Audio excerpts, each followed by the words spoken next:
welcome to the May 18th, 2022 meeting of the Lextran Board of Directors. My name is Jill Barnett. I'm the General Manager of Lextran. I will turn the meeting over to Mr. Harding Dow for a call to order. Thank you, Jill. We'll call this meeting to order and call the roll. Mr. Motley? I'm here. Thank you. Ms. Rogers? Here. Mr. Ward? Here. And Mr. Schottinger? Here. All right. We have a quorum, and I want to take advantage of that quorum for the moment to shift our agenda slightly to move the action items up until between items 3 and 4 on the agenda. So Statute was revised by the state in mid-2019. However, it was missed in the previous procurement policy. We made a revision to the verbal or written quotes process to require documented quotes for purchases up to $10,000 and the use of a standardized quote form for purchases up to $30,000. The sections where those are referenced are listed in your resolution. This update also gives purchasing authority up to $500 at the discretion of their department director to the system administrator, which is an IT position, and manager level employees. We also made updates to Commonwealth of Kentucky, where we had previously listed State of Kentucky, and corrected some typographical errors. A full version of those policies were included with your board packet as attachment A, and I would be happy to provide you with any previous copies of those policies at your request. If you have any questions, please let me know. I'm guessing it's our practice to always be in accordance with KRS, or do we ever go stricter around our procurement policy or harsher? So there is a requirement by the FTA that we follow basically the stricter of the two, FTA or KRS. Because in terms of a small purchase, the FTA limit is $150,000? $150,000. So that's what the FTA considers a small purchase. However, the state of Kentucky considers that 30. So we follow that rule. And any insight on why they changed it from 20 to 30,000, or just it was normal routine update? I'm not sure why that happened. No worries, that's just curiosity. Yeah. I'm sure they got tired of approving or doing procurement Formal for things that cost $20,000. Having worked in the state government, everything you buy costs at least $20,000. It's very easy to reach that threshold.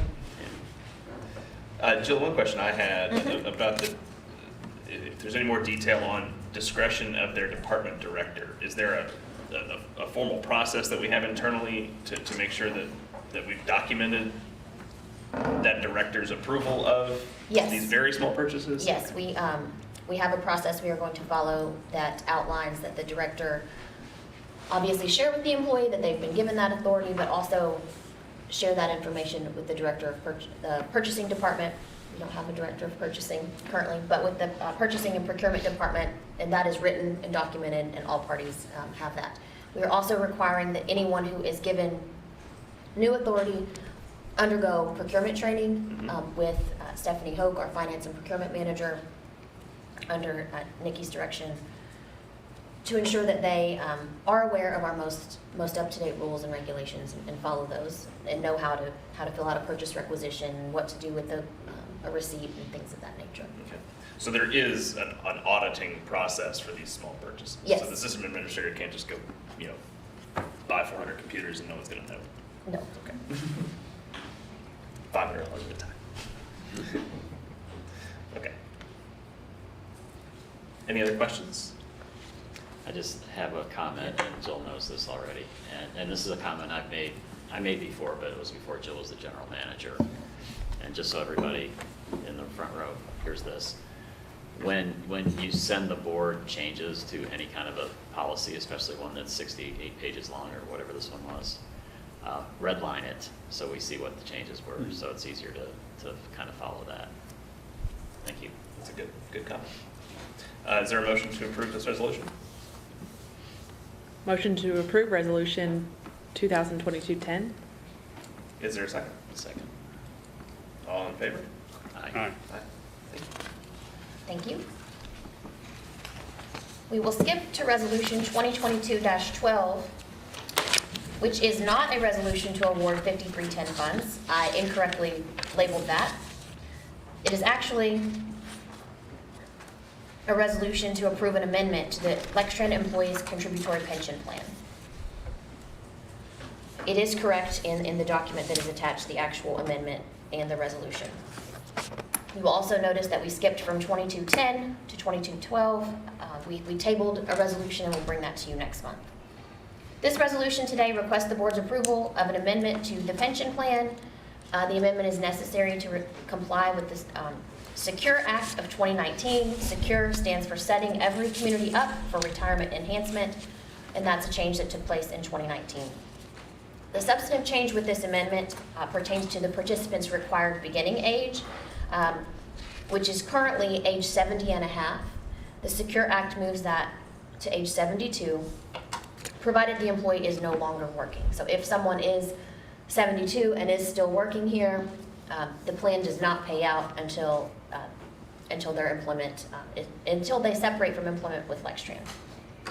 The amendment here was produced in conjunction with Lextran's actuary, which is Osborne Carrero and Associates, and was reviewed by the Pension Committee on May 10th, 2022. I will be happy to answer, or attempt to answer, any questions about this amendment and our pension plan.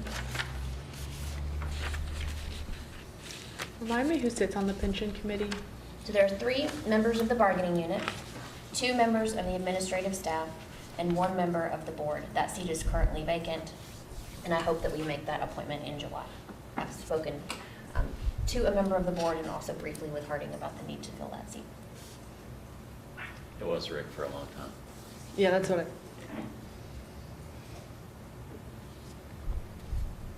Any other questions or a motion to approve? and any other from the pension committee of their thoughts or concerns? If there's no one from the board that can report back to us on any thoughts or discussion on it, anything else we should know? Our pension is very strong, very well funded. It is currently overfunded, and it has been for a little while, so we've had very good performance. We have an actuary, and we also have a pension fund manager, and that is Mariner Wealth Advisors. Both of those people were at our recent meeting and gave a report on that.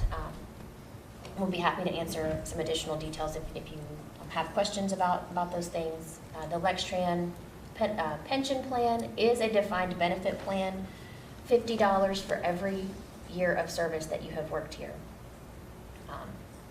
The contributions from the employee and from the company are outlined in the collective bargaining agreement. Those are the quick facts that I can think of to let you know. We do have a pension investment policy that describes the makeup of our investments, where that money will be invested, to try to make the best long-term outcome for employees. Is there a minimum age when they can start drawing?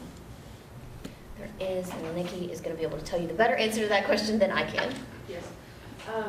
If they have been at Lextran for 10 years, they can retire at 62. If they've been at Lextran for 5 years, they can retire at 65.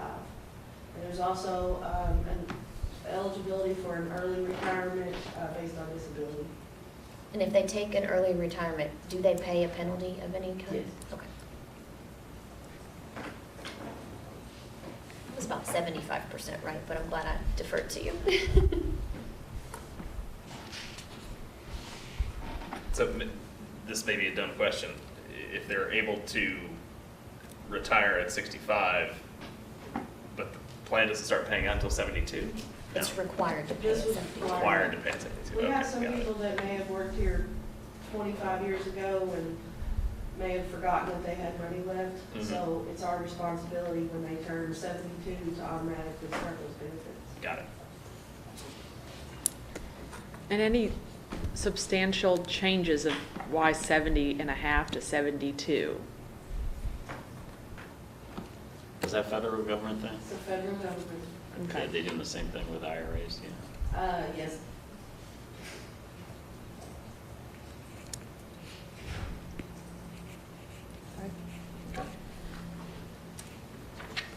A motion, Thank you. a motion to approve resolution 2022-12. Is there a second? Second. All in favor? Aye. Thank you. Great, thank you. The next resolution is 2022-13. This is a resolution to purchase 5 service vehicles. Those will be 2022 Ford Escapes, purchased from Paul Miller Ford.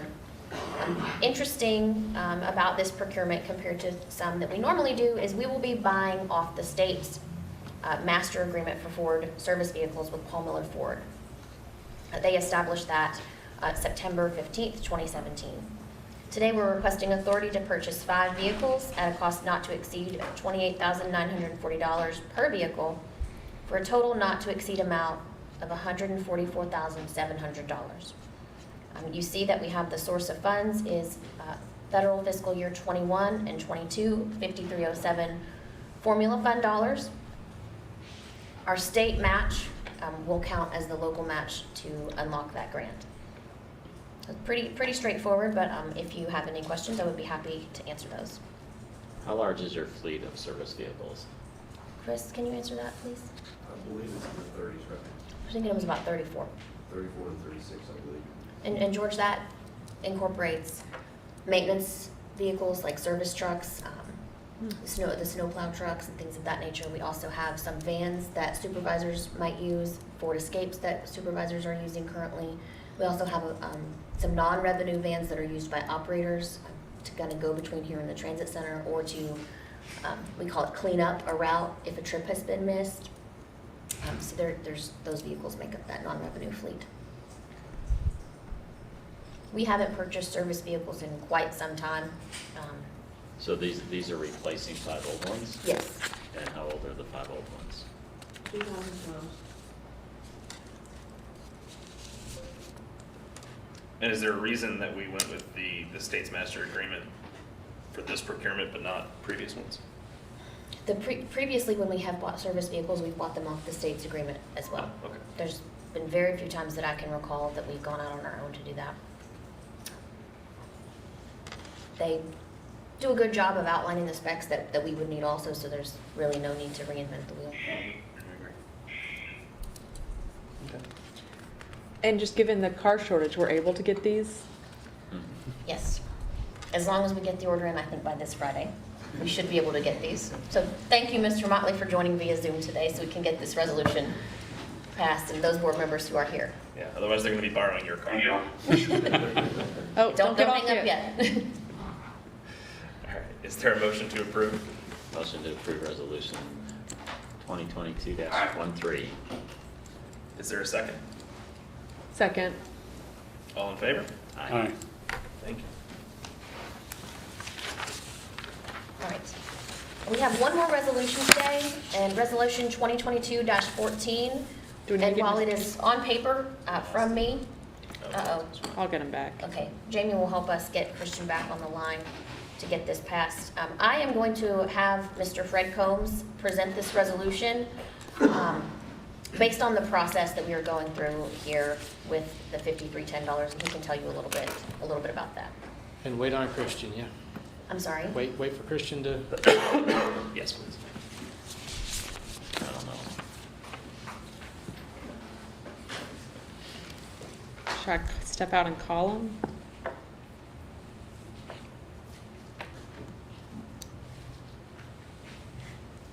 If he's not responding to a text, yeah, why don't you?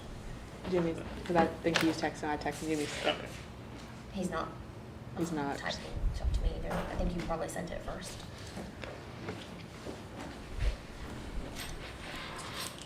I shouldn't have said thank you. I made him think he was free to go.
should we move on to a non-motion item and see if we can get him back on the line? Sure. We can table that. Okay, so we'll table Resolution 2022-14. And Fred, while you're up there, you want to just do the monthly performance report? We'll be glad to.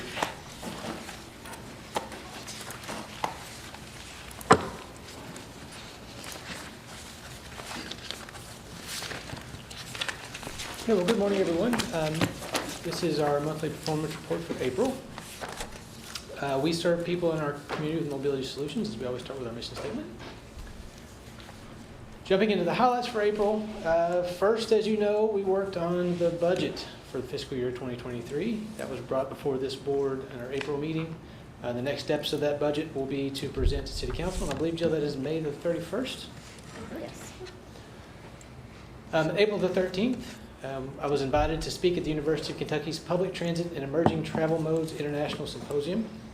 That is a University Transportation Centers research consortium with several other universities. Pretty interesting event. We had folks from Germany, from other countries, good response from students, so it was fun to participate in that. Lextran hosted an On the Table session, which is a citywide conversation about the future of Lexington. That's going to be the public input and the data gathering for our comprehensive plan update that I think will kick off later this fall. As part of our rent program, we opened 2 new bus shelters to the public, one at the Beaumont YMCA and one at the Lexington Clinic. And lastly, we received a monthly record of 11 commendations for bus operators and customer service representatives. That's the most that I've got in my database, and I know, like, usually I walk us through every one of those commendations. We've reached, and I'm happy to say we've reached to the point that we have to condense it a little bit. So I've chosen 2 here that I think really show how awesome our staff is and are to people. First, I wanted to express how much Andrea Jones, a customer service representative, Angie Jones, another customer service representative, and Eamon Farouk, a bus operator, helped me in a moment that I needed it most. I was riding to a new location on Mount Tabor and was unfamiliar with my surroundings. They went above and beyond to provide excellent service and fantastic information. So thank you for working as a team and across departments to deliver excellent customer service. Jeremy Powell, a bus operator, was witnessed helping a disabled passenger carry a large load from Bay 1 to Bay 7. That's from one end of the transit center to the other. And again, no one called it in. We saw it happen. So that's one of those things, if you do what's right when nobody's looking, good for you. So kudos to Jeremy Powell. We also have other commendations for Roxanne Warren. She received 2. Dorian Henry also received 2. Eamon Farouk received another one in addition to the one that's on the screen. Linko Vanev, Shanitra Bell, Amberia Herndon, and Michael Burnett. So kudos to staff for the commendations in April. Jumping into the ridership for April, I know we've talked about those underlying factors that we've been tracking to show a little better ridership picture. We see those again in April. It looks fairly standard here in this chart. We're above where we were in the previous year. We're closing in on our average, so that's going to show up a little better when we get to the slide in a moment. In paratransit, again, we are also narrowing that gap to where we would expect to be in our monthly average and still above where we were last year. So putting those things together into this chart to show the percentage change relative to monthly average, we are at, I think, 5.5% on paratransit and 19% on fixed route. Both of those are the best scores that we've had since the pandemic started. And welcome back, Mr. Motley. Welcome back, sir. Thank you. Fred, why don't we finish your report and then we'll jump back before we do. Okay, got it. System productivity in April, ridership is 250,000. That's a pretty strong number considering where we are. Weekend, Saturday, Sunday, that's about typical. Trips per mile per hour, those productivity metrics that we've been tracking. We were ahead this month than where we were on the year. That's both on fixed route and paratransit. Interestingly, on paratransit, 15,000 trips. This month and last month were the 2 highest months of the fiscal year. So we're seeing a strong demand for paratransit. Safety side of the house, I think things look pretty standard, pretty good. Preventable accidents, right where we've been all year. Injury frequency rate was a tick below, but again, right where we've been all year. and that goes on through with workers' comp claims, only one, that impacts the days of lost time, days of no preventable accidents. So jumping into maintenance, we completed 54 of the 58 preventive maintenance inspections this month. We know we've been tracking our perfect streak, so the bar is now set at 1,158 consecutive inspections. That dates back to January of 2020. I thought about having a slide, you've seen those before, like what was life like back in 2020 when we last broke the streak, what was the gas prices, we had one COVID case in the United States. But I think next time that we have a missed one, I'll be willing to bet that we're beyond 1,158. And I do want to add, I don't think the streak was broken because our maintenance department wasn't doing what they should have been doing. We had a software issue that failed to report some of our PMs that were due, and so that is how they were missed. Maintenance did identify that they had been missed, that something was off, and once we found those, they were completed. But hated to report that we broke the streak, but as I said, there was a software issue that contributed to that. So. Did they do the PM for the software? Yes, we did. So I guess you could say we had five related to that, 5 PMs due. But thank you to our maintenance department for their strong efforts to keep that streak going for our PMs that are due every month and keep those strong. And the last note, our miles between road calls, 7,619. That's a little bit better than where we've been for the year, but we're really right on track. That's all that I have for the KPIs. I'm happy to answer any questions. Pass it over to Nikki for financials, or we can jump back to the. Why don't we jump back to the resolution real quick? Make use of Christian's fleeting internet service. Yes, and Mr. Motley, you might not have heard me say this. This resolution I am going to have Mr. Combs present because of the process that we took on for this interesting fund distribution process of federal dollars. So I will let Mr. Combs tell you more about this. Thank you. This is Resolution 2022-14, which is to award Title 49 of the United States Code, Section 5310 funds. Section 5310 is a very interesting process. We are the designated recipient, and as such, we have a competitive grant process that we do. We put out a call for projects. We do an initial provider meeting where we gather all the folks who might be interested in delivering service specifically to needs of seniors and individuals with disabilities. We come up with gaps in the system, and we put out a call for projects for folks to give us back proposals on how they would use the money. The total funding available here was $234,922. The process that we use, Lextran is administering. We do not score projects. We keep separate completely from the management of this process and the grant writing that you see. Lextran did have a proposal. Those two things are kept completely separate. And those who would decide to choose a proposal, Lextran doesn't score. They're independent. They are members of the Senior Services Commission and the Lexington Commission for People with Disabilities. So we announced the call for project applications. Applications were due April 21st at 5 p.m. We received 2 responsive project proposals, one from Lextran, one from IT and Bluegrass. Our selection committee chose to award the funds to Lextran. And again, that's an impartial selection committee. The Lextran's project was for solar illumination at approximately 15 bus stops in Fayette County. Again, I had no input on writing that proposal, so if you have questions about it, I'm not going to be the one to answer that. He's not your grant writer this time. This time, I'm not the grant writer. So, yeah, that is the resolution that we have for your consideration, and I'm happy to answer any questions about the process, any questions about the proposal. I will defer to those who worked on it.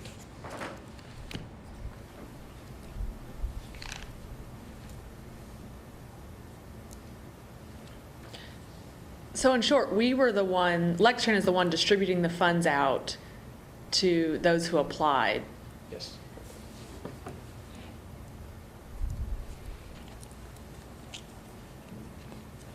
Does that happen often? We do this every 2 years. Just for the 5310, Formula 5310 dollars. And you can choose to do a competitive process, a discretionary process, or a formula-based process, is that correct? The transit, Lextran. Yes, as the primary recipient, you can do it any of those ways. And historically, Lextran has engaged in a competitive process. And so we continued that again this year. And as he said, you know, there was a team that we worked on the grant application and then delivered that to the team accepting the proposals.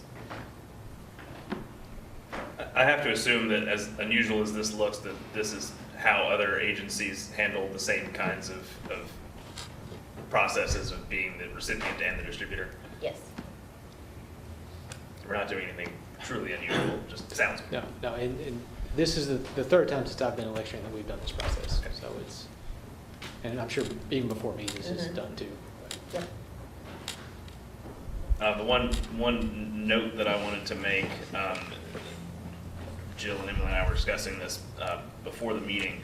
The value of the grant request is not a firm quote for the delivery of these solar illumination at the 15 bus stops. It's more of a, as I said, it's a budget, not a quote. And so I think it's likely that costs will be lower than the $234,000 you see here. Yes, and when we wrote the grant application, some of the specific language says that if once we exceed the 15 stops, there are funds remaining available, we will identify, we will do stops above and beyond 15. We won't stop there. This may seem like an obvious comment, but given this, the charge of this grant to serve the needs of seniors, I would hope that the senior center would be one of those 15 stops. Of course.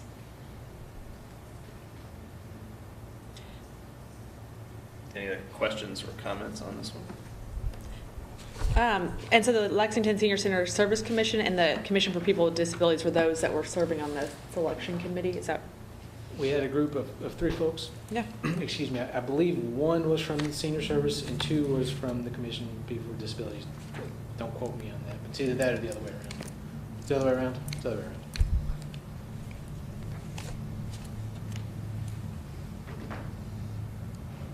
All right.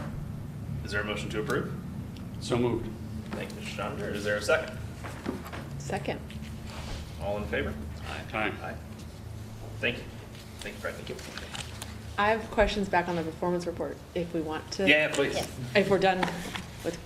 Mr. Motley, thank you for joining Pretty good. for our action items. If you need to jump off, you're free to do so. Thank you. Thank you. All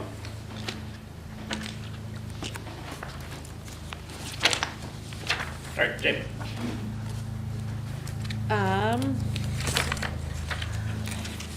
And I know the 2 new bus stops at the YMCA and the Lexington Clinic, how were those decided? Those were done in partnerships. The Beaumont YMCA was done, we worked with businesses on Beaumont Circle. Mhm. That was a project that started several years ago. That one particular location was for the trailhead near the YMCA was being constructed, so it got put on hold a little bit. The other 4 are already out. This is just to catch up with the fifth stop on Beaumont Circle. Lexington Clinic was part of the new development that's going on South Broadway. As they got their site plans and things approved, we were able to get a shelter built there. And are those, when you say those are partnership, do they provide funding for it or just partnership on where it goes? They do provide funding, yes. I always like to see new bus stops. So, and then also, I don't know if it's a congratulations, but the 19% increase in the highest number of ridership seems like a really interesting stat. So that was, let me get the resolution back to, there we go. Sorry.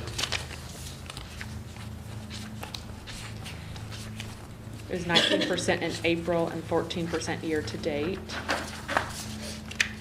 Yeah, so April to April, we're seeing, that month to month, that's one of those indicators that I'm following to say that the underlying, and we keep hitting, 14, 15, 19% from the previous month. So that's a good indication that things are starting to really ramp up. And then you noticed the last 2 months were the highest paratransit ridership, but then I also noticed the 68% on-time performance for paratransit. Knowing that there's discussions there, I don't know if we need to talk about it, but those are some interesting stats. And it's interesting to think about the relationship between ridership and on-time performance on fixed route versus ridership and on-time performance with paratransit, because, a bus is going to move. The more people you can put on there, it might slow you down a little bit, but it's not going to have that significant impact on on-time performance. With wheels, where everything is scheduled ahead of time, the more pressure you put on the system, you run the risk of impacting your schedule. So there's a little bit of a nuance to each of those systems. And then given we have an open procurement, Jill, you can tell me, do not ask this, but are we asking for a on-time performance metric? Proposals will provide us with information about their historical performance. Yes. Okay, that's helpful. And then also on the software issue, did we need a new piece of software for maintenance, or it was a glitch and it gets fixed? We repaired it. It was a glitch. That is not to say that we will not consider an updated or new maintenance software as part of any technology updates. It is something that we have been using for a while. This was an unusual glitch, not one that I can recall we'd experienced before, or at least not anytime recently. So I'm not sure we ever were told what the root cause of that issue was, but certainly something that we'll keep our eye on. And when Chris shared that, I said, do we have a process in place now to make sure that basically we're double checking to ensure that doesn't happen again, and we do. Okay, but it may be considered in future technology. Yes, it's not an immediate need. Okay, and then I also noticed a very nice quote about the bipartisan infrastructure law that was in the WTVQ. So both you and Carrie had a quote in that article about the increased federal funding for public transit. And my only last question was, and maybe this is on here every month, I miss it, the return to work training that happened this month. Is that something we always do, or who's returning to work? We do always report that number. So when a person has been off on leave for more than 30 days, for really any reason, whether that was a short-term disability, a long-term disability, or in the case of someone who may have taken a leave of absence of some sort. When they're out of the workforce for 30 days or more, we have them come back through return to work training and just refresh them on the basics, cover anything that they might have missed, which sometimes that happens when it's a long-term leave. There may have been Smith Systems training or wheelchair securement training, something that they have missed. We want to make sure that they're ready to go back in the workforce and are fresh on their skills. Makes sense. For some reason, my brain went to COVID people return to work, but that's not what, this is more people who are out on leave. Mm-hmm. And then there were also several articles, if you guys just want to read them on your free time, that were about public transit and the mask mandate. And so that they put a lot of good articles in there. That's all. Thank you. Thank you. Other questions? Brett, I'll second, really encouraged to see ridership numbers climbing upward. I was reading just this morning that New York City, I think probably our most transit-dependent city in the United States, is sort of stuck at 60% of their 2019 numbers. So I think that underscores the value that our community sees in the service we're providing. So great job. Thank you. So no further questions. I'll pass it over to Nikki for the financials. Thank you, Fred. I've been struggling with losing my voice, so bear with me, but I'll do my best. Happy to report on the balance sheet. We are looking good this month. Our operating cash, of course, is up. We mention that every month due to the COVID funding that we've received. We also opened up, just to follow up with you on resolution that we did a couple months ago for the reserve policy. Our reserve policy is open, and it does currently have funding in it, and we will increase that funding when the new fiscal year starts. That will be relevant to the new budget. I will be glad to answer any questions on the balance sheet. Want to comment on the pension asset? The pension asset is an entry that is done on June 30th that the auditors give us based on what the plan has done on the calendar year before that. This number won't change again until the audit's done. But did you have anything in particular that? Just the difference between where it was last year. The plan was healthy, very healthy last year. So obviously the asset grew in that area. We, at this point, we are, as Jill mentioned earlier, we are still overfunded. We did have a rough quarter, the first quarter of the fiscal year, or not fiscal year, but calendar year, but we still are overfunded. So this number, I don't expect it to change too awful much after the new entry is done, but that will be done when the audit's done. The statement of revenue and expenses. Our property tax, I'm happy to say that our property tax for, this is 10 months of the fiscal year, has reached our annual budget for the fiscal year. The budget that you see on here is for 10 months worth. The actual 12-month budget was $20,241,000, so we're about $30,000 over budget. So we have reached that, and we have some money that will trickle in the next month or so. Passenger revenue has also reached budget. The entire budget for the fiscal year was $784,000. So we are at $796, as Fred mentioned. We're very happy with that increase in ridership. Our federal funding is based on the mostly on the CARES funding and also reimbursement for some grant expenses that we've had. State funding, we were expecting for it to come in April, but it has not come in yet. But that should be in before the end of the fiscal year.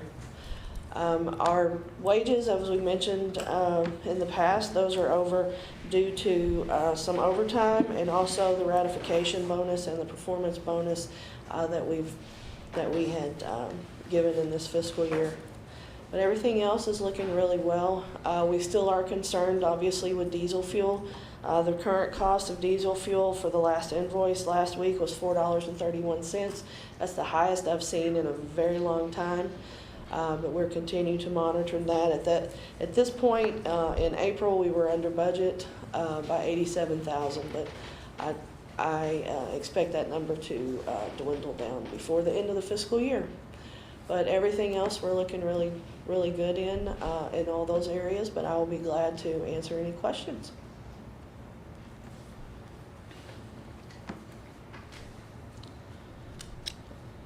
I have a question, but. You don't have to be embarrassed. They're always good. Yes. Our paratransit is only 300,000 under budget.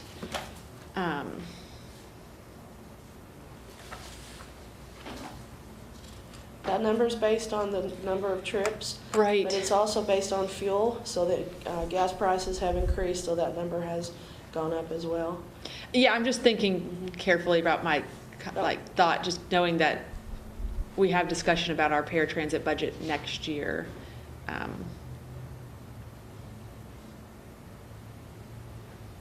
We still Maybe- are under the total budget for the fiscal year. Yes, I'll just leave it. Mhm. So just something I guess we'll continue to keep our eye on is that paratransit budget, because it is such a large part of our budget, and then we'll have implications next year. Yes.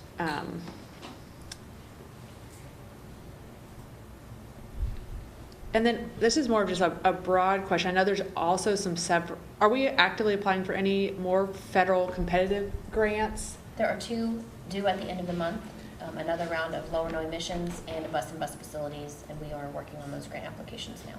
What was the second one, Jill? I'm sorry, bus and bus facilities. Gotcha. And they're pretty large buckets, like the money that has been allocated to that. Especially have seen an increase in the federal allocation towards low or no emissions vehicles. And one interesting thing about this round of low or no emission, based on the bipartisan infrastructure law, there's, I don't know if set aside is the correct term, but there is a portion this round that specifically must be focused on low emission vehicles. The past few grant cycles we have seen, all the awards have been for no emission battery electric or hydrogen fuel cell vehicles. However, with this bipartisan infrastructure law and this round of funding, there is a focus on the low emission, which would be hybrid electric Okay. or compressed natural gas, things of that nature. And I know you've shown us the chart multiple times of like how much are electric, how many do we have that are hybrid? And if we don't know, 4, I think. that's just interesting that they're. 4. It's a pretty small number of hybrid electric vehicles. And, you know, again, that's still diesel. We made the transition to compressed natural gas shortly after we started incorporating hybrid electric. So we made that change to CNG to better manage the fuel costs with those. And I know our electrical vehicles are much more expensive than our hybrid vehicles, just as expensive as the electric. Hybrid electric vehicles are not as expensive as full battery electric, but they are more expensive than a basic diesel bus. I wouldn't want to say what exactly that number is because it has been so long since we purchased a hybrid electric vehicle. But one thing that you also have to take into consideration over the life of the bus is the battery replacement. That is pretty expensive as well. Same with a fully electric bus, you have a battery replacement there. But typically the manufacturers have been offering some better warranty programs. And I know this is just like a big picture question to ask as the board, like as the next 5 years, is there such a preference on low emission to no emission? And since those buses are so expensive, is then when we go to replace them in 8 to 12 years, Right. will we then also have where we're trying to backfill all the funds that we got, or buses that we got over the next 5 years? And I guess. It's always been based on what the available funding is, which is why we went electric. And one of the things a TransDev supervisor of this organization said several years ago was it's a little unusual that a transit agency has multiple different fuel sources. So you're kind of better off focusing on maybe 2 because of parts and maintenance and training and the whole thing. So are we planning to go after CNG? We've talked about it. We've talked about it, knowing that there's that portion that's dedicated to low emission. We're trying, we're up against a deadline, but we're trying to figure out what's the best thing there. But also part of that consideration is not just that the funding is available, but it's also the fact that we don't have our canopy right now. Yeah. I'm hoping to have an update for the board from our consulting team in July, but we don't want to be stuck with vehicles that we can't charge. Yeah. So, And where do CNGs fall in the order of first cost? More than a diesel, but less than a more than a hybrid? diesel, more than a diesel, more than a hybrid electric, if I'm remembering correctly. But as I said, it's been a long time. Definitely less than a battery electric.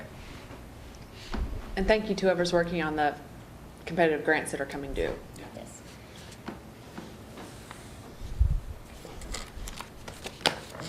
Thank you. Thank you, Nikki, and thank you, Fred. All right, where are we in this mixed-up agenda? I believe are now. Do we have a change order report? Do not have a change order report, as you would normally see. Then old business.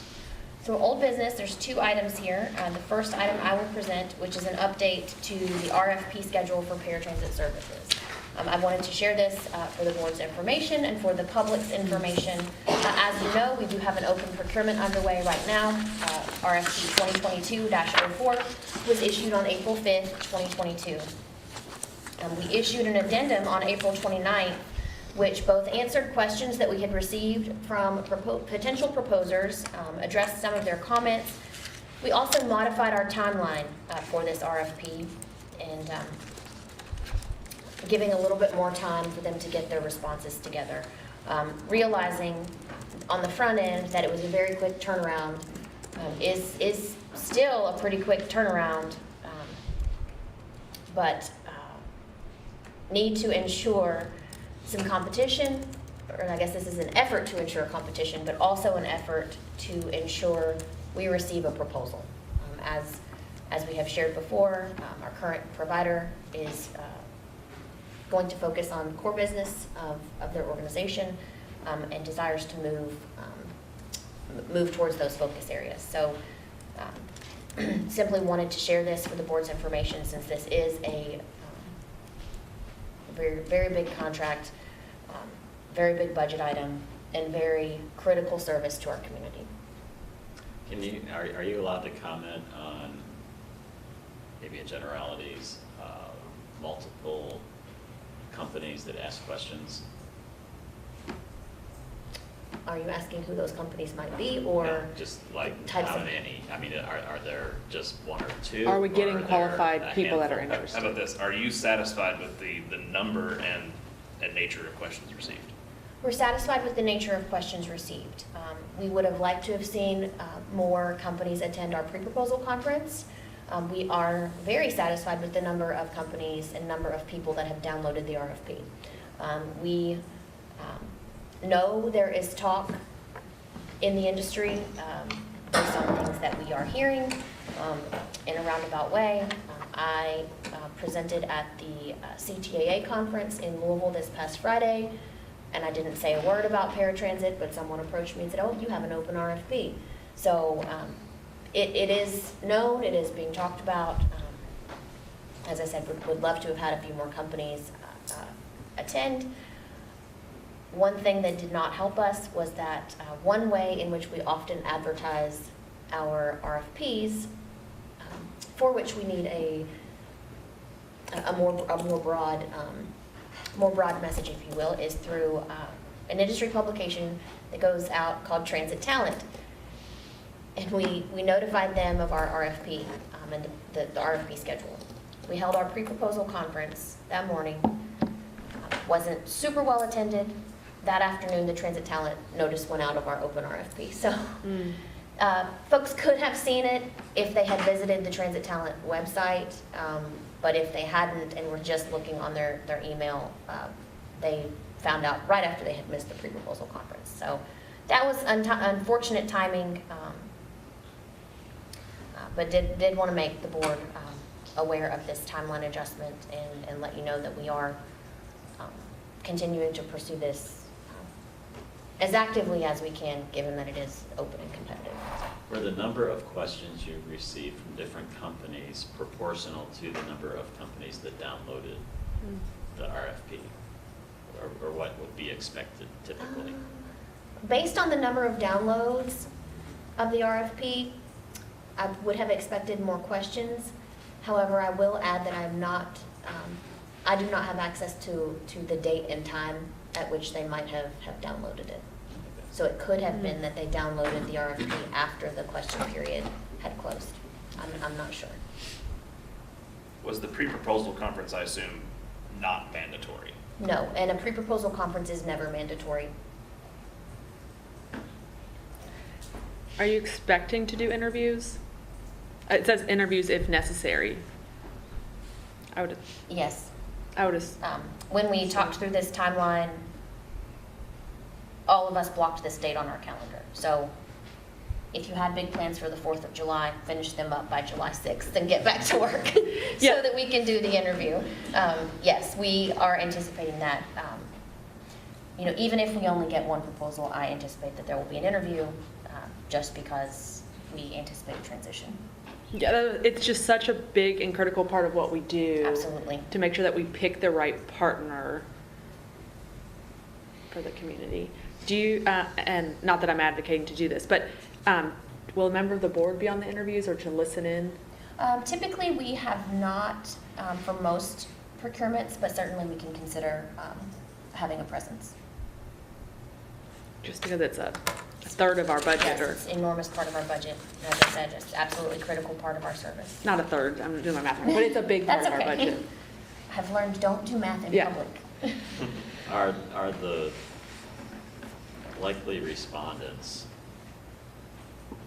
of such capability that they can go from contract award to first day in 11 days? They, the likely respondents are very used to having quick transitions. We recognize that the timeline is tight. As I spoke with Harding prior to our meeting, you know, if there's a sticking point on contract negotiations, perhaps we work through that in some short service duration of their contract until we can get that item worked out, because we will be in a situation where we have to provide the service and have to start that transition. The companies are used to quick turnarounds. We are not asking them to do anything that they are not used to doing. In many cities across the country, this is their core business is paratransit service, so they will know what they're getting into. But just as it's difficult for us to get vehicles, I know that vehicles are a concern for potential proposers. Some potential proposers have been in contact with our current provider. We know that because they have told us. We have also been in talks with the current provider about their vehicles. Is July 31st the end of the current provider's contract, or is that just the day that So June 30 is the current end date. Yeah. We have entered into a 1-month extension with them for where they are definitely providing the service. There is a built-in transition period, so they're not walking away on July 31st and washing their hands. They will Okay. still be here to go through that transition period with the new provider. And is the communication to the public about the change a Lextran responsibility or the new provider's responsibility? We will work to make that, work through that communication process. Ultimately, paratransit service is Lextran's responsibility at the federal level. Lextran is responsible for providing paratransit.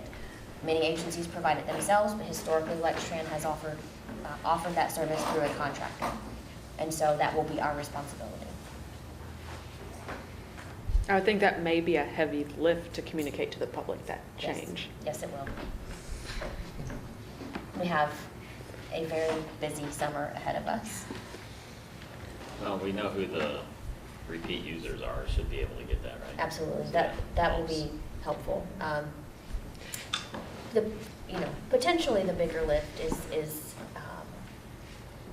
helping ease their concern, because it'll be easy to get the message to them, but just easing any concerns they have about a transition. Well, and I'm also just thinking this maybe is a double-edged sword, but it's a really nice opportunity to advocate for what services paratransit provides, even if you are not currently a user, a repetitive user, Mhm. to know here's what public transit is available to you if you are qualify. Yes. While you're also doing communication for the people who are currently using Mhm. it.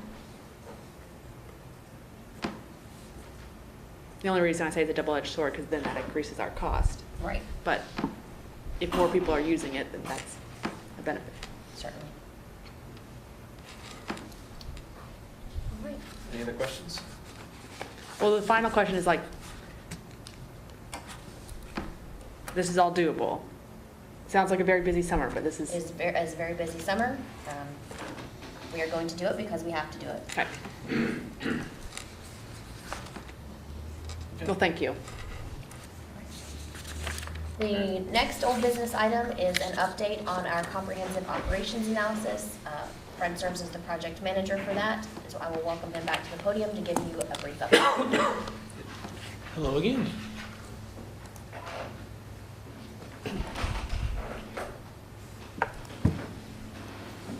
Okay, so our COA, as a reminder, these are all, the recommendations that come out of this are still conceptual.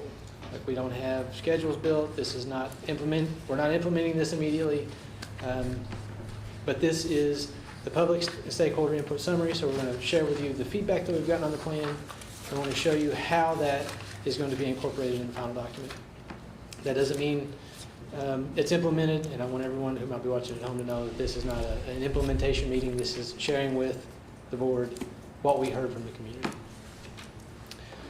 And I know we always say our mission statement, but for this project, I think it is really important. I mean, this is how we serve people in the community. I mean, this is talking about the mobility solution. This is all this mission really rolled into this project, which is very exciting for me.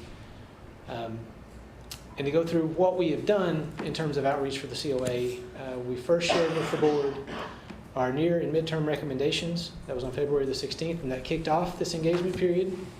We started with internal engagement from the 17th to the 23rd of February. We had our public comment period that ran from February 23rd to April the 1st. In that time frame, we held 4 public meetings at Douglas Park, here at the Lextran offices that was live streamed, Gainesway Community Center, and the Village Branch Public Library. We also did several pop-up events at the Transit Center that gave us the ability to talk with folks one-on-one. We would take our materials down, you know, the boards and some swag, and say, hey, come here, let's talk about your how you use the system and what changes might be we're thinking about for the future. And this shows how many comments we got back from each of those methods. We received 208 comments. About 70% of those were public, 60% of those were internal. The top 2 lines there, the pop-up events at the Transit Center and the internal engagement, that's staff interacting with someone essentially one-on-one. That's you know, how do you use the system? What route do you drive? What are you seeing on the street? You know, how is this working for you? What might not work for you? Public meetings, there were 34 pieces of feedback. And then I wanted to note that some of the more passive methods of engagement, mostly the website survey, which we built a website for this project, that allowed people to sit down with it, chew on it, and give us much more detailed feedback than what we might get if we were talking with someone one-on-one. So while there might be, you know, 19 responses from the website survey, the richness that's within those responses is much different than talking to someone one-on-one. Someone might be more comfortable giving us negative feedback if it's more anonymous through an email or a voicemail than one-on-one. So each of these, while the magnitude is different, each of these are an important piece of the engagement puzzle to make sure that we try to get as much diversity in our engagement as we can. So of those 208, some of those had more than one really piece of information that we felt was useful. So we synthesized that a little bit more and came up with 243 sort of unique comments or unique pieces of feedback that we used to incorporate into our recommendations. 168 of those were route specific, and we're going to jump into that in much more detail. We did have some that covered general topics. Most of those were overwhelmingly positive. So the themes that we saw, about half of those came about a specific route alignment or some change in service in the neighborhood. About 2/3 of those were positive or neutral. That third that was negative, that's really where we're going to dig in and show, okay, someone is giving us this feedback that we really need to listen to. So we'll dig into those even deeper here in a moment. Again, 32 comments were general thoughts or suggestions, most of which were positive or neutral. The remaining comments were generally neutral and covered things like service levels, new service requests, stop locations and amenities, and so forth. But we really want to focus on this top bar here. That's the comments about the specific routes and you know how people were reacting to those. So again, 62%, so about 2/3 of route-specific comments were positive or neutral. I want to pull out 3 specific routes that had more negative comments than positive or neutral comments. That's Route 11, Richmond Road, Route 16, Southland Drive, Route 1, Woodhill Drive. 2 additional routes that were interesting, Route 6, North Broadway, and Route 18, Center Parkway Connector, both had negative comments, but also had a substantial amount of positive feedback as well. So there's a bit of a trade-off that we'll go through when we go through each of these routes individually, that I'll sort of explain what that means in terms of incorporating that into the final set of recommendations. Brad, if I can interrupt for just a Sure. quick second. Are these comments on the route in general or comments on adjustments proposed to those routes? Adjustments proposed to the routes. Thank you. If we get something in general like, hey, I love Route 3, we would just put it as a more, a general comment rather than that specific. So let's walk through some of these routes individually. I have a summary table at the end so we can all sort of see everything packaged together. First, Route 1, Woodhill Drive. The initial recommendation was a major realignment to Liberty Road. So that also is going to impact Route 10 and Route 9. And through that, we removed service on Palumbo Drive. Currently, on Route 1, you have an alternating pattern where sometimes of the day you go outbound on Woodhill and inbound on Palumbo, and other times of the day it flips, outbound on Palumbo, inbound on Woodhill. So looking through the data, we decided that it might be best to shift everything to Woodhill. The issue that was raised is, we still need to keep something on Palumbo Drive, and then there's a connection to the Euclid Kroger with the way that Route 1 currently goes outbound. And I want to make note that Route 3 currently serves Euclid Kroger and will continue to serve the Euclid Kroger if this does go into effect.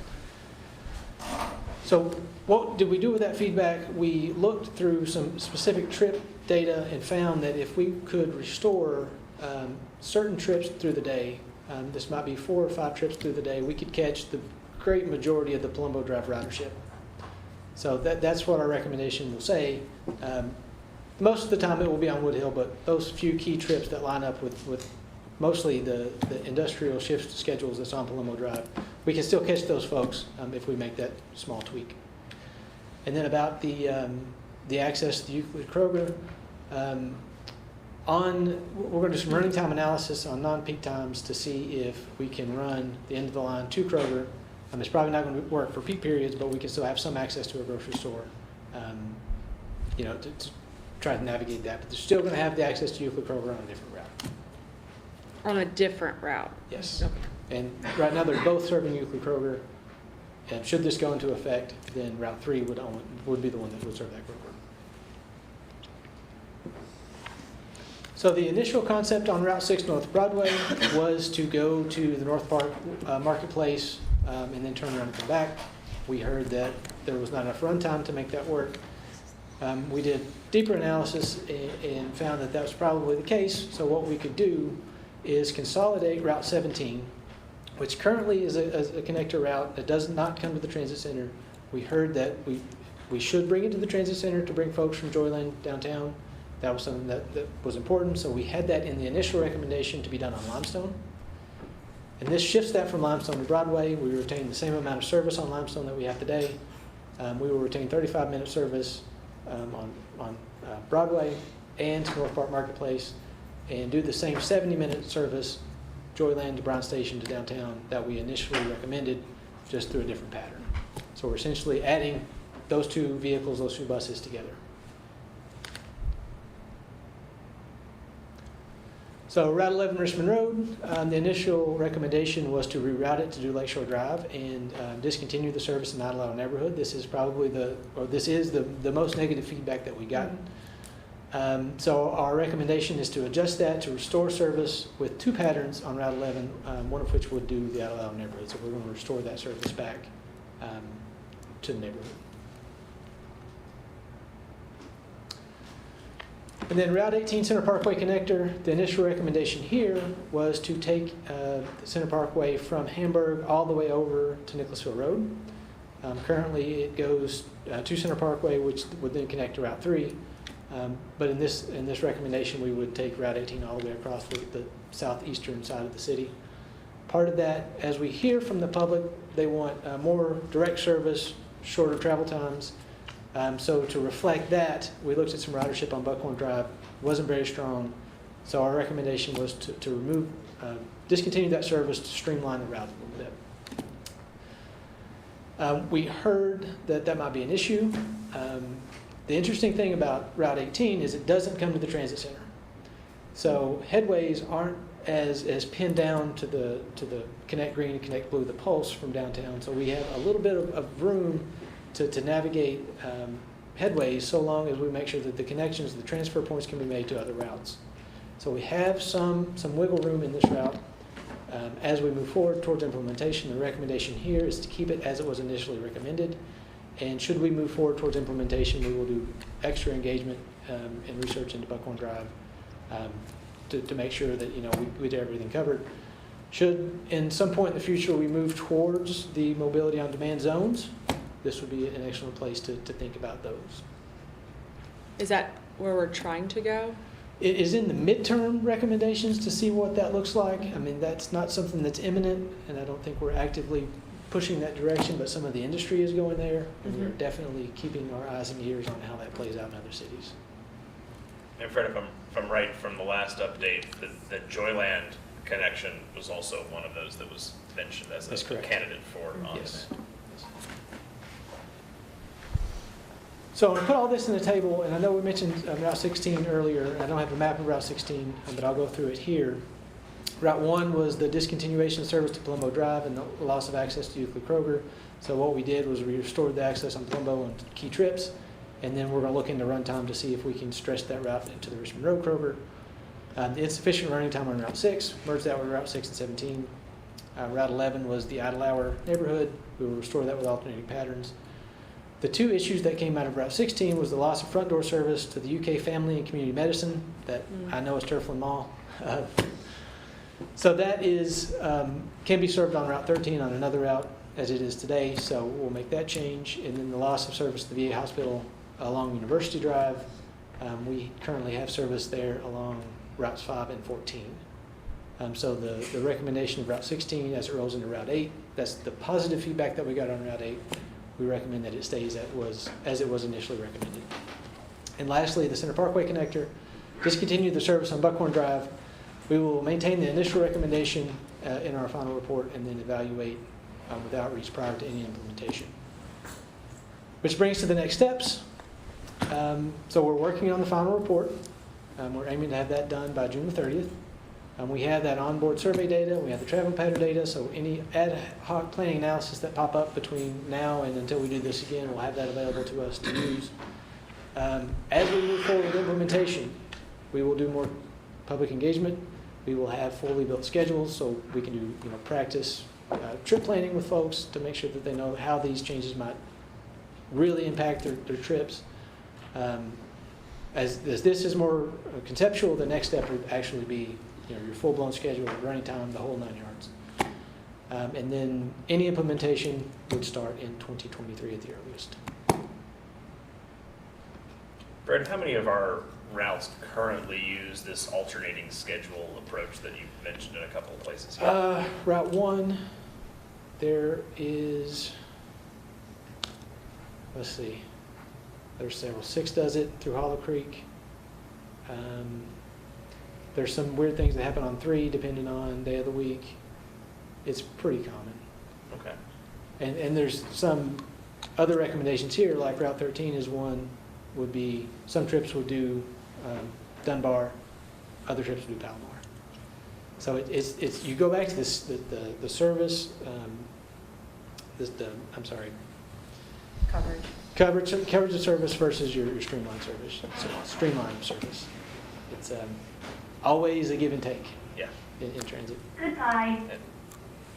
Goodbye to you too. And all I would recommend as a layman and not a power user of the system is that as long as that alternating service is consistent and can be relied upon and expected, that I know that in the mornings it does this, or in the afternoons it does that, or on Mondays it does this, Tuesdays it does that.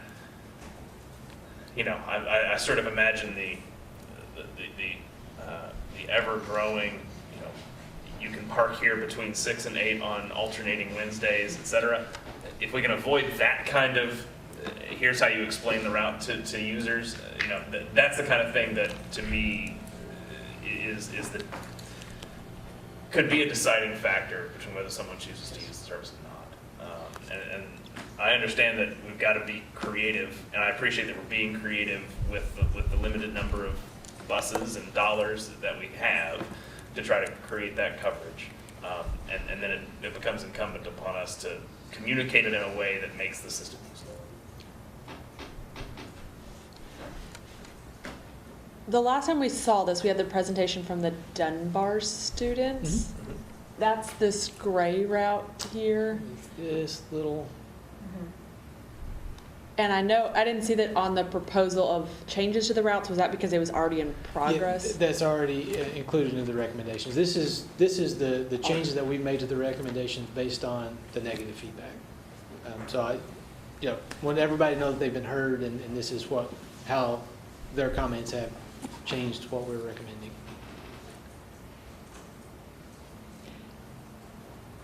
And then as part of the implementation of the recommendations, only because I know they get these comments, do you meet with council members to say, just an FYI, you may get calls? Thank you. Yep. Yes, we will, Jamie, as we are ready to move forward with changes, especially when they are significant. We would meet with council members or offer them good information to put in their newsletters or share on their social media. We did have Councilmember Jennifer Reynolds that attended our meeting that was held at the Village Branch Library, and Councilmember McKern, correct? Councilmember Brown, I'm sorry. Councilmember James Brown attended the meeting that was held at Douglas Park. James Brown was here. I'm all over the place. Thank you. Thank you guys for keeping me on track. But in short, they're well looped into, there may be changes, they may be getting calls from constituents, and if they could help advocate to Yes. get that out about any changes being We made. also spoke with Councilmember Sheehan, and I believe Councilmember McCurran, I think I spoke with his legislative a couple of times on different things. So, and then Councilmember Quiver also had a question, so. We've also had a question or two that has come in through the mayor's office, where we've been able to answer that, but more so through direct interaction with the constituent asking the question. So, as we move forward to more concrete recommendations or concrete changes, we will engage them as well. Because from the general public, there's always confusion on who to call, and they tend to go there. That's okay. Yes. So are we expecting a follow-up from Nelson Nygaard in June then? I don't know that they're going to come and present anything in June. Okay. We're just trying to get the report wrapped up, and that will end their engagement with us on this particular project. Okay. With everything else that is happening and all the different projects, my guess is that all parties will be working up till June 30th to get that completed. And in their proposal, they had the long-term aspirational vision.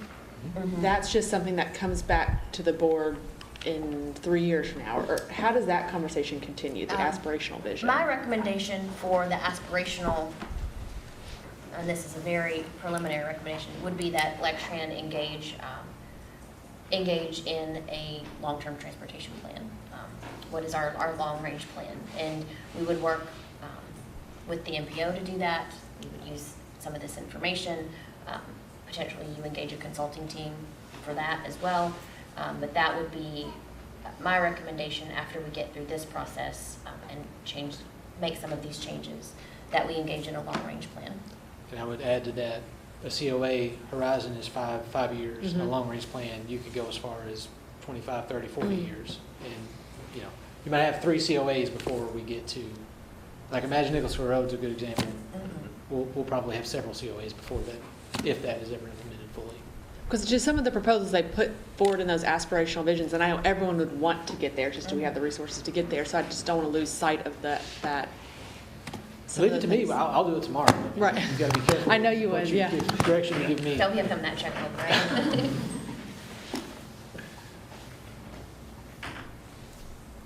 Thank you. Any other questions? Thank you. Thanks. Brad. All right. New business, appointment of the nominating committee. Jill, do you want to cover this? I will, so the actual appointment, well, I will leave to you as the chair, but did want to bring up for the board's knowledge, since we do have some new members, that generally between May and June, the chair appoints a nominating committee. The nominating committee would make a report at the June meeting, and that report is based on who they will be putting forth as candidates for chair and vice chair. Per the bylaws, those elections take place in July annually. And so you also see that election there. And that is what the charge of the nominating committee will be. So that will be a process for you. Is that something that I need to do right now in this chair, or? No, Okay, great. you don't, well, you also don't have many options. That's true, yeah. You would be voluntelling them to participate, and you want to make sure that the folks that are on your Okay. committee can participate fully. And so we'll talk through that more in the coming weeks. Okay. To get through that process. Great. And then proposed agenda items. Yes, a couple of proposed agenda items that we know are coming up in the coming months, and as always, there may be other things that we add. But we will bring back Resolution 2022-11, which is a vacation policy update for administrative employees. We're not really recommending or making any real substantive changes in terms of when someone gets vacation or how much vacation they get, but there are some irregularities and some things in the policy that are unclear, and so we're just trying to clean up the language. Trying to clean up the language is more difficult than you might imagine, which is why that resolution was tabled this month. We'll also have the meeting schedule for next fiscal year. Last I checked, we had 6 board members that have responded to my survey questions about a week and a day and an appropriate time that you could commit to a meeting. I'll share those with you also. We'll have our board officer nominations. All those things will happen in June, and then in July we'll have the election of chair and vice chair, committee appointments, and that is for finance, the Finance and Budget Committee, as well as the Pension Committee right now. And then we'll also have an update on our canopy project. So those are the items that I know of at the present time. There is likely to be another resolution pop up to purchase something or to extend someone's contract. Obviously, we'll have the RFP contract award for paratransit in the coming months as well. So we just have 1 month left in the fiscal year, March, April. We do have 1 month left in the fiscal year. And so will the July meeting still be at the same time, or we don't know? That is yet to be scheduled. So we will vote on that schedule at the June meeting. Just since we have very few board members here, I worry about having quorum at the June and July meeting, but given there's a lot of things coming up this summer. I will. If we need Maybe to we can just schedule a go- special meeting, how much notice do we need to give for that? To the public, I think the notice is about 48 hours. So that is not, the official notice is not as big of an issue as it is of trying to get a time that everyone can meet Naturally, together. yeah. So if it's in the best interest to just go ahead and say the July meeting is going to be the 3rd Wednesday of the month at 10 a.m. and gauge whether people can attend, we can do that. So I'll leave it up to you, however you think, just so that we can have. sure, ensure that we have quorum. I'd rather us, have the meeting and have quorum than stick to a schedule that Yeah. doesn't work. Right. And this is just one question, because the vacation policy, I think this is right. We now have you also now have the Juneteenth holiday? So the Juneteenth holiday that the board voted on as part of the budget was for Juneteenth in fiscal year '23. So this June, Okay. the coming June, was not part of that, and it's not part of any budget right now. Haven't had a lot of discussion on that at this time, but as of now, Lextran does not observe Juneteenth as a paid holiday for calendar year 2022. Okay, good clarification, because I've seen, but then next year, they'll be there that Monday or that Friday, well, whatever time it is last. Mhm. I've seen now that a In lot of 23. public governments are giving it, they're either doing that Monday or that Friday. But we can worry about the next fiscal year. Any need for closed session? I do not have a need for closed session unless the board does. All right, excellent. Then I think we stand adjourned, and Yeah, thank you all very much.